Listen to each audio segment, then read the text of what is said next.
안녕하세요. 김성길 목사와 함께하는 예수님 이야기. 이 시간에는 사단원의 제265회가 되겠습니다. 제목은 하나님께 영광을 돌리자 하는 제목입니다. 본문 말씀은 이 시간까지는 동일합니다. 마태복음 9장 1절로 8절 다 같이 읽어보겠습니다. 예수께서 배에 오르사 건너가 본 동네에 이르시니 침상에 누운 중풍병자를 사람들이 데리고 오거늘 예수께서 그들의 믿음을 보시고 중풍병자에게 이르시되 작은 자여 안심하라 내 죄사함을 받았느니라. 어떤 서기관들이 속으로 이르되 이 사람이 신성을 모독하도다. 예수께서 그 생각을 아시고 이르시되 너희가 어찌하여 마음에 악한 생각을 하느냐. 내 죄사함을 받았느니라 하는 말과 일어나 걸어가라 하는 말 중에 어느 것이 쉽겠느냐. 그러나 인자가 세상에서 죄를 사하는 권능이 있는 줄을 너희로 알게 하려 하노라 하시고 중풍병자에게 말씀하시되 일어나 내 침상을 가지고 집으로 가라 하시니 그가 일어나 집으로 돌아가거늘 무리가 보고 두려워하며 이런 권능을 사람에게 주신 하나님께 영광을 돌리니라. 아멘. 자, 이 본문의 내용은 이미 수차례 걸쳐서 말씀드린 것처럼 예수님께서 중풍병자를 치료하신 사건을 다루고 있습니다. 그런데 이 속에 정말 많은 교훈들이 있어서 우리가 하나씩 살펴봤습니다. 오늘은 이제 본문의 마지막 부분인 8절 말씀에 보면 사람들이 하나님께 영광을 돌렸다. 이런 내용이 나옵니다. 이 말씀을 보면서 모든 것의 결론은 하나님께 영광을 돌리게 돼야 된다라는 생각을 해보게 됩니다. 자, 그래서 이 시간에는 하나님께 영광을 돌리자 이런 주제로 말씀을 나누려고 합니다. 자, 우리 사람들은 보통 자기 이름을 나타내려고 하죠. 뭘 잘했으면 내가 얼마큼 노력했는데, 내가 뭘 배웠는데, 내가 누구 밑에서 공부했는데. 그래서 자기의 능력을 과시하고 싶고 자기가 이름을 나타내고 싶어 하죠. 영광을 자기가 받는 겁니다. 또 어떤 사람들은 이제 다른 사람에게 또 영광을 돌리죠. 우리 부모님께 감사합니다. 이 영광을 우리 아버지께, 또 심지어는 돌아가신 우리 할머니에게, 또 아니면은 자기를 도왔던 어떤 사람들에게. 이것도 참 좋은 모습이에요. 자, 그런데 이렇게 이제 영광, 이게 이제 우리가 이렇게 이제 감사하고 찬양하고 칭송하고 공로를 돌리는 행위를 우리는 보통 영광을 돌린다. 이렇게 이해를 하고 있는 것이죠. 자, 근데 이제 오늘 본문 말씀을 보면 하나님께 영광을 돌려요. 그래서 방송이나 이런데 운동선수들이나 이런 사람들 정말 가끔은 그 메달을 따거나 할 때 제일 먼저 소감이 어떠십니까? 그러면은 이 모든 영광을 하나님께 돌립니다. 이런 사람들이 가끔은 있죠.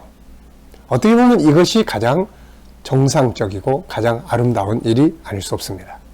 자, 본문 말씀은 보면은 사람들이 중풍병자가 고쳐진 이 장면을 보고 하나님께 영광을 돌렸다. 참 잘한 일이죠. 우리가 분명히 깨달아야 할 것은 사람과 모든 만물로부터 영광을 받으셔야 할 분은 하나님뿐이세요. 그분이 우리의 창조주고 구원자요, 우리 아버지시기 때문에 그렇습니다. 하나님, 예수님께 영광을 돌리는 거죠.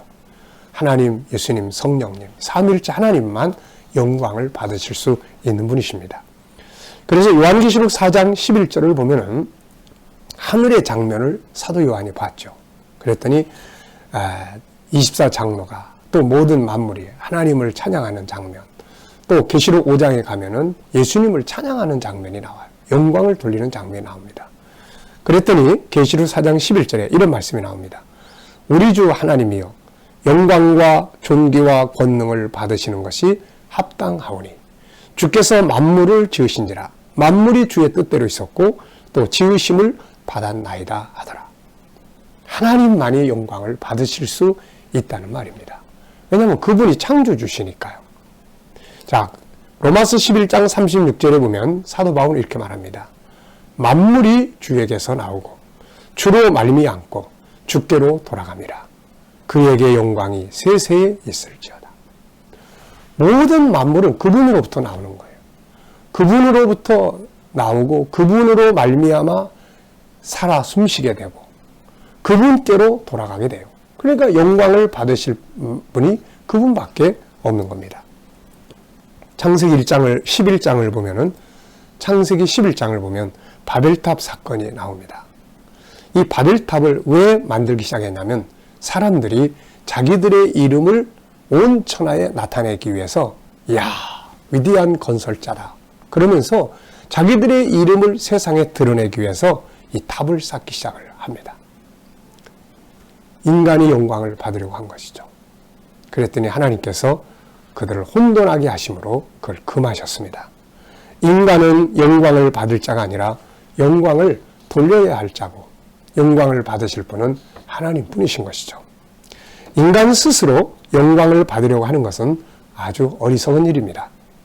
그래서 우리가 세상에 사는 동안에도 막 너무 존경받으려고 애쓰면 이게 잘못하면 실수를 많이 하게 됩니다. 그래서 존경을 받으려고 애쓰지 말고 그냥 사람답게 정직하게 성실하게 살아가는 데다가 초점을 맞추는 것이 중요한 것이죠. 우리가 심리 치유에 관한 것들을 연구를 하다 보면은 이 열등감이나 이런 것들이 왜 생기냐면은 누군가가 자기를 알아주기를 바라는 마음에서 생긴다는 거죠. 비교하는 겁니다. 자꾸. 그래서 어떤 사람은 이런 이야기를 해요. 이 열등감 이런 것들을 치료하기 위해서는 사람과 사람의 관계를 그냥 소통의 관계로 해야지. 커뮤니케이션, 소통의 관계로 해야지. 저 사람으로부터 내가 존경을 받으려고 하는 이런 관계를 만들어서는 안 된다. 이렇게 이야기를 하는데 진짜 맞는 말이에요. 자꾸 사람 눈치 보고 저 사람이 나한테 무슨 말, 조금이라도 마음에 안 드는 말을 하면은 시험 들게 되고 이렇게 되는 거죠. 그냥 소통의 관계입니다. 인간은 영광을 받을 존재가 아니에요. 자, 여러분 마귀가 왜 마귀가 됐나요? 원래 이 마귀는 천사장이었어요. 하나님 가장 가까이 있어서 하나님을 섬기던 천사장인데 모든 천사, 만물이 하나님께 영광 돌리는 걸 보고 내가 저 영광을 받으면 좋겠다 해가지고 하나님 자리에 올라가려고 하다가 쫓겨난 거죠. 그래서 하나님께 영광을 돌려야 될 피조물이 자기가 영광을 받으려고 하다가 그만 하나님을 대적하는 사탄이 된 것이죠. 그래서 우리가 이런 부분을 참 조심해야 합니다. 자, 우리가 사도행전 12장을 보면은 헤롯이라는 인물이 등장을 합니다. 그런데 이 헤롯이 어느 날 왕복을 다 입고 단상에 앉아서 백성들에게 연설을 멋지게 했습니다. 그랬더니 백성들이 막 소리를 지르면서 신의 소리다. 이건 사람의 소리가 아니다. 그러면서 그의 연설을 칭송하고 찬양했습니다. 이런데 헤롯이 23절에 보면 이렇게 기록이 되어 있어요. 헤롯이 영광을 하나님께 돌리지 아니하므로 주의 사자가 곧 친히 벌레에게 먹혀 죽으니라. 이렇게 기록하고 있습니다. 영광을 헤롯이 여러분 아닙니다. 이 모든 지혜는 하나님께로부터 온 것입니다. 우리 하나님께 영광을 돌립시다. 만약에 이랬더라면 얼마나 좋았을까요? 그런데 헤롯이 백성들이 신의 소리다 그러니까 나야 나. 그러면서 영광을 취하다가 그만 죽고 마른 거죠. 그러므로 우리가 은혜를 입었을 때, 은혜를 받았을 때, 우리의 삶에서 감사한 일들이 생겼을 때, 우리가 뭔가를 잘했다고 느낄 때, 하는 일들이 잘 되었을 때, 심지어는 어려움이 부딪혔을 때까지라도 하나님께 영광을 돌릴 수 있어야 합니다. 하나님께 영광을 돌린다는 것은 무엇을 의미하나요? 하나님의 주권을 인정하는 거예요. 하나님으로부터 온 것입니다. 하나님의 주권을 인정하는 거예요. 그리고 하나님을 인정하는 거예요. 하나님이 하셨습니다. 그리고 하나님께서 하셨음에 대해서 하나님 감사합니다. 그리고 하나님을 찬양하는 것이죠. 이런 행동을 가리켜서 우리는 하나님께 영광을 돌린다. 이렇게 표현을 합니다. 이것을 참 잘한 사람이 있는데 다윗이죠. 다윗은 그의 일생을 살고 나서 자기의 모든 삶을 정리할 때 가진 재산을 성전 건축을 위해서 전부 헌신을 하죠. 그때 이제 다윗이 한 이야기가 역대상 29장에서 쫙 설명이 됩니다. 그 중에 한 대목을 보면은 역대상 29장 11절부터 보면 이런 말을 하죠. 여호와여 위대하심과 권능과 영광과 승리와 위엄이 다 주께 속하였사오니 천지에 있는 것이 다 주의 것이로 소이다. 여호와여 주권도 주께 속하였사오니 주는 높으사 만물의 머리심이리라. 부와 기가 주께로 말미암고 주는 만물의 주제가 되사 손에 권세와 능력이 있사오니 모든 사람을 크게 하심과 강하게 하심이 주의 손에 있나이다. 우리 하나님이여 이제 우리가 주께 감사하며 주의 영화로운 이름을 찬양하나이다. 인생에 살아오면서 하나님의 은혜를 경험하고 그 모든 것이 주님의 손에 있음을 고백하는 거죠. 이게 진짜 멋진 거예요. 하나님께 영광 돌리는 거죠. 내게 주신 것을 인해서, 내 삶을 인해서. 때로는 물론 어렵고 힘든 일이 벌어질 때 있어요. 근데 그 속에서조차도 하나님은 선하시고 하나님의 뜻은 반드시 뭔가 이루고자 하시는 뜻이 있습니다. 하나님, 비록 힘들고 어렵지만 이 모든 것에 하나님의 뜻이 있음을 믿고 하나님을 찬양합니다. 이런 사람이 누굽니까? 바로 욥이죠. 욥기서 1장 20절부터 보면은 욥이 모든 걸 다 잃어버렸어요. 그런 다음에 욥이 이런 말을 합니다. 욥이 일어나 겉옷을 찢고 머리털을 밀고 땅에 엎드려 예배하며 이르되 내가 모태에서 알몸으로 나와 싸운즉 또한 알몸이 그리로 돌아가올지라. 주신 이도 여호와시요 거두신 이도 여호와시니 여호와 이름이 찬송을 받으실지어다 하고 모든 일에 욥이 범죄하지 아니하고 하나님을 향하여 원망하지 아니하니라. 다윗의 하나님께 영광 돌리는 모습, 모든 것의 주권이 그분께 있다는 것, 욥이 고난 속에서 하나님께 영광을 돌리는 것, 정말 멋진 장면 아닙니까? 그리고 이제 우리가 하나 또 기억해야 될 것은 하나님께 영광을 돌리는 사람들은 하나님이 주신 모든 것을 바르게 사용할 수 있어야 돼요.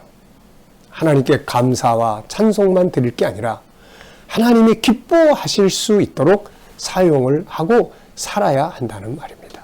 그래서 하나님께 영광을 돌리는 인생을 사는 사람들은 절대로 실패하지 않는 이유가 바로 거기에 있습니다.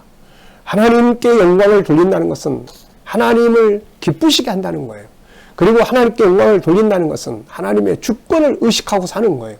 하나님의 영광을 돌린다는 것은 하나님이 주신 것들을 아무렇게나 사용하고 쓰지 않는다는 겁니다. 하나님이 기뻐하시는 쪽으로 생각하고 그 방향으로 사용하고 그 방향으로 살아가는데 잘못될 이유가 있을까요? 없습니다. 그래서 하나님께 진심으로 영광을 돌리는 사람들의 인생은 반드시 행복하게 돼 있고 성공하게 되어 있습니다. 하나님 혼자만 영광을 받으시는 게 아니라 자기에게 영광을 돌리는 자들도 잘 되게 하시는 것이 하나님의 뜻이기 때문에 그런 것이죠. 우리의 삶 속에 무엇이 주어지든 하나님의 은혜 앞에 영광을 돌리고 받은 것이 있다면 하나님 기쁘시게 소중하게 사용할 줄 아는 정말 하나님께 영광을 돌리는 삶이 우리 가운데 있어야 되겠습니다. 이 시간 말씀 여기서 마치겠습니다. 감사합니다.